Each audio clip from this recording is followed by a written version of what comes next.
आज मैं आपके साथ ऐसी टिप्स शेयर करने जा रही हूँ कि ढेर रोटियाँ जो हैं आपके मिनटों सेकंडों में तैयार हो जाएंगी। आपको ज़्यादा देर खड़ा नहीं होना पड़ेगा और बहुत सी उसके साथ बेशुमार टिप्स हैं जो कि आपको गर्मी में बहुत ज़्यादा फ़ायदा देने वाली हैं और आपके सारे मसले मसाइल हल हो जाएंगे, क्योंकि सबसे बड़ा मसला जो होता है वो किचन में रोटियाँ पकाना ही होता है।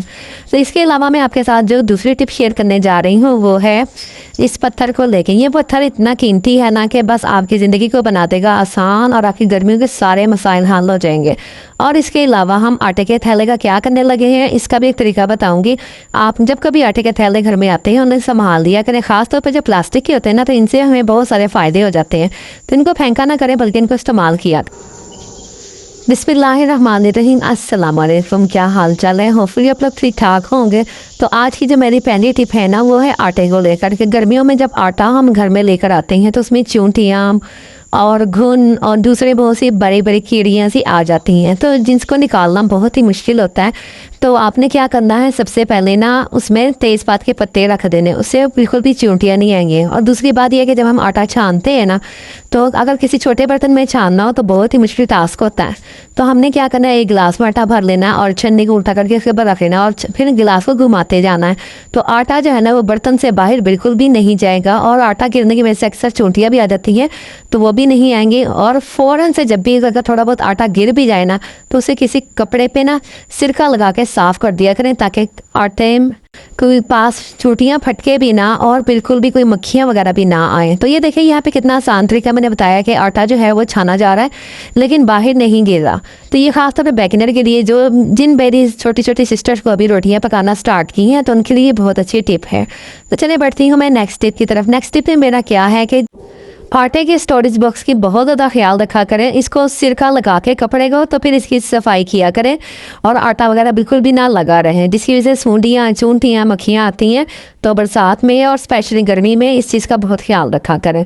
नेक्स्ट टिप मेरी है तोरियों को लेकर। तोरियाँ अक्सर हम मसाला भून के पकाते हैं, तो आप जब कभी गर्मी ज़्यादा हो और टाइम कम हो तो आपने सारी चीज़ें इकट्ठी रख देनी है और टमाटर को आधा काट लिया करें। फिर 5 मिनट बाद जब हम ढक्कन खोलेंगे ना तो टमाटर के छिलके उतार लें, तो इससे आपके टाइम भी बचा जाएगा और आपको गर्मी में खड़ा भी नहीं होना पड़ेगा। तो ये सारे मसाले एक साथ हैं और हांडी तैयार हो जाएगी आपको। तो ऐसा जी अब है कपड़ों को लेकर। कपड़े गर्मी में बहुत ज़्यादा मैले पसीने वाले हो जाते हैं और इनको धोना एक बहुत मुश्किल टास्क होता है। अब हम चाहते हैं कि इनको रगड़े भी ना और बिल्कुल बस मशीन में डालें और वॉश करते जाएं। सबसे पहले तो हम सर्फ़ तो यूज़ करते ही हैं। सर्फ़ के हमने 3-4 जो है वो चम्मच अच्छी तरह भर भर के डाल देने हैं और इसके अलावा आपने इसमें 2 चम्मच जो है वो मीठे सोडे के ऐड करने हैं और 1 चम्मच नमक का डालना है।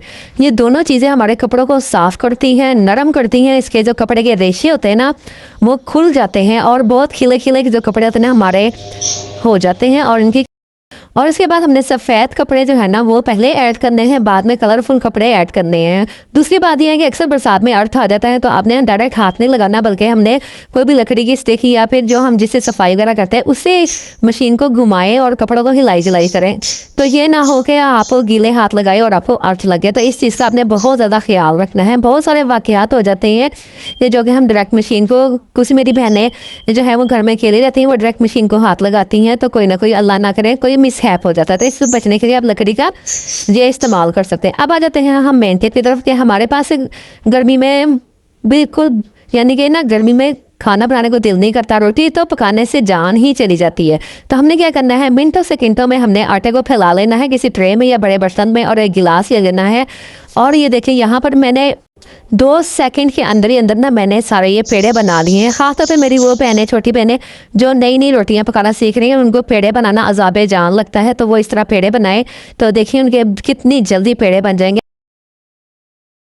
पेड़े तैयार है। मेरा आटा यहाँ पे ज़रा ज़्यादा पतला हो गया था, तो आपने लेकिन आटा सख्त रखना है, तो जिसकी वजह से ना पेड़े और भी ज़्यादा शानदार और मज़ेदार बनेंगे। तो बस जो हमने आटा उठाना उसका दोबारा से हमने एक बड़ा पेड़ा बना के तो इस तरह के ये पेड़े बना लेंगे। तो ये देखें यहाँ पे है ना कितने टाइम की भी बचत है और हमें हाथ भी नहीं हिलाने पड़े पेड़े बनाने के लिए और पेड़े भी जल्दी से बन गए। अब मैं आपको बताती हूँ इस आटे के थैले की ट्रिक। ये देखें ये हमारे घर में आटे के थैले आते हैं और ये हम फेंक देते हैं, तो ये होते हैं मजबूत। तो इनको हम दोबारा से जब हम इस्तेमाल कर लेते हैं तो वॉश करके नहीं हम इस्तेमाल कर सकते हैं। तो बस ये आटे का थैला हमारे घर आया हुआ था, तो मैंने सोचा इसकी भी एक ट्रिक लगा ही लो।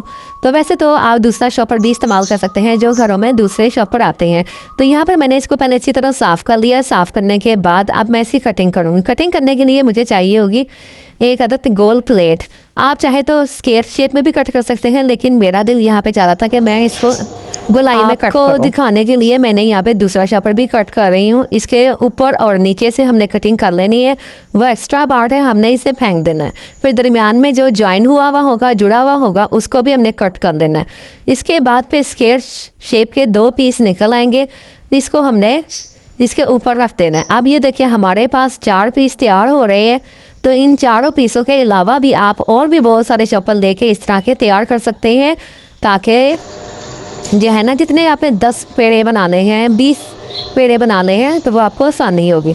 अब यहाँ पर मैंने जो है ना ड्राई आटा, खुश्क आटा जो है ना वो फैला दिया और एक पेड़ा रख दिया। फिर एक प्लास्टिक का वो रखा हुआ है हमने, टुकड़ा पीस कह लें जो भी, तो वो फिर हमने दूसरा पेड़ा रखा। अब गर्मी में जो है ना वो बार बार रोटियों को हाथ से चुनना, बेलना, किनारे उनके बारीक करना बहुत मुश्किल लगता है और बहुत सारा टाइम लग जाता है इसमें। तो बस यहाँ पे इस टाइम को बचाने के लिए मैंने क्या करना है कि स्टेप बाय स्टेप बस 1 बाय 1 मैंने वो शॉपर्स उठाते जाने हैं, राउंड शेप में जो कट किए हैं, और पेड़े रखते जा रहे हैं। चाहे आप 4 पेड़े रखें, 10 पेड़े रखें। अब इस प्लेट को लेके हल्का हल्का घुमा लेना है। यहाँ पे आपको हाथों से किनारे बारीक करने की ज़रूरत नहीं है। 4 रोटियाँ एकदम से मेरी तैयार हो गई हैं और बस मैं टाइम बचा लूँगी और मुझे ना पसीना आएगा ना गर्मी लगेगी। अब एक और बात भी बता देती हूँ कि जब आप लोग रोटियाँ पकाते हैं और आप लोग चाहते हैं कि रोटियाँ फूली फूली नरम नरम बने, तो उसके लिए रोटियों को आपने जब पलटना है ना, तो ज़्यादा नीचे आंच नहीं लगानी, वरना जो रोटियाँ होती हैं ना वो ख़राब हो जाती हैं, जल जाती हैं। आपने फ़ौरन के फ़ौरन इनको उठाना है और सेकते जाना है। और दूसरी बात यह है कि जब कभी हम रोटी को तवे पर से उतारते हैं तो पहली रोटी अक्सर गीली हो जाती है, तो उसको गीला होने से बचाने के लिए और वो ज़ाया ना हो, तो हमने एक छलनी लेके ना उसके नीचे रख देनी है हवादार। उसके ऊपर रुमाल रखेंगे, रुमाल के ऊपर ना हम रोटियां रखेंगे। अब छलनी वो चाहे ये वाली हो या दूध के ऊपर जिससे हम कवर करते हैं स्टेनर, वो ले लें। जो आपके घर में मौजूद हो स्टेनर वो ले सकते हैं। चाहे तो आप इसके नीचे एक कटोरी भी रख सकते हैं। मकसद ये है कि हवा इसके नीचे से गुजर जाए, क्रॉसिंग होती रहे, ताकि पहली रोटी ना गीली हो और ना ज़ाया हो। और ये ढेरों ढेर रोटियां जो हैं ये माशाल्लाह से अब तैयार है। सिर्फ थोड़ा सा दिमाग लगाने की देर है, थोड़ा सा जहन से सोचने की देर है कि हमने किचन में ज़्यादा देर टाइम ना स्पेंड करना पड़े, हमें घंटों घंटों रोटियां ना पकानी पड़े। ये सबसे मुश्किल टास्क होता है रोटियां पकाने का। तो अगर आपको मेरी वीडियो थोड़ी सी भी इंफॉर्मेटिव लगी है और अगर आप मेरे चैनल पर नए आए हैं तो चैनल को कर लें सब्सक्राइब और बेल आइकन ज़रूर प्रेस कीजिएगा। चलते चलते मैं आपके साथ एक टिप और शेयर कर दूँ। गर्मियों में हमें बहुत ज़्यादा पसीना आता है और बरसात में तो ये पसीना बहुत ज़्यादा स्मेल वाला भी हो जाता है, तो हमें खुद से बहुत ज़्यादा नफरत होने लगती है, स्मेल आने लगती है। उसके लिए हमें नहाना पड़ता है, मुख्तलिफ़ किस्म के परफ्यूम्स लगाने पड़ते हैं, शावर भी लेना है, परफ्यूम्स भी लगाने हैं। लेकिन उसके साथ एक चीज़ और ऐड कर लें कि अपने बाथरूम में इस पत्थर को रख लें, और इस पत्थर का नाम है फिटकरी। आपने जब कभी नहाना है तो अंडर आर्म या जहाँ कहीं आपको लगता है कि पसीना आपको ज़्यादा आता है, तो वहाँ पर गीले गीले बॉडी पर आपने इसको एक हल्की सी लेयर लगा देनी, ज़्यादा नहीं लगानी, बस एक बार इसको फेर लेना है वहाँ पे। तो जो पसीना होगा ना वो बिल्कुल भी नहीं आएगा, और अगर पसीना आया भी तो उसमें स्मेल पैदा नहीं होगी। होपफुली आपको आज की वीडियो बहुत पसंद आई होगी। चैनल को कर लें सब्सक्राइब। फिर मिलते हैं, अल्लाह हाफिज़।